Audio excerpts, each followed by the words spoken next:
We are trying to find the company's total profit for the 12-month year.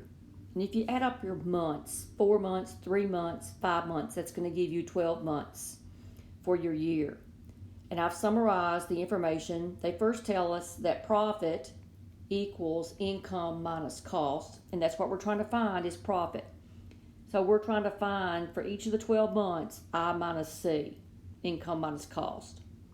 The first 4 months, the cost was income plus 32,000.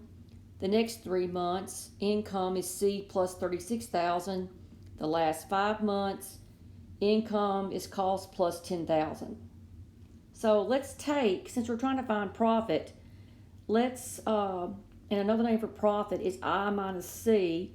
Let's find I minus C for each of these 3 time periods.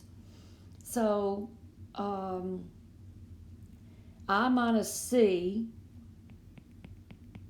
for this one, I minus C, bring the C over and take the 32 to the other side, would be negative 32,000.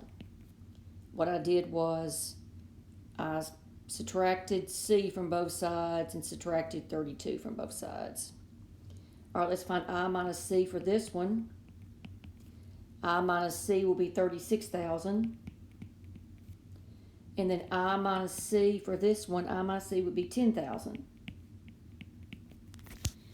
So the first 4 months, their profit's negative 32,000. So say 4 times negative 32,000. And then 3 times 36,000.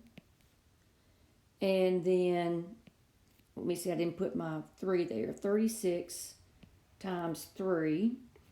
And the next one's going to be 5 times 10,000. So that's negative 128,000 plus 108,000 plus 50,000. So that's negative 20,000. Combine the first 2 terms plus 50,000. You can skip as many steps as you want to. So your answer is 30,000.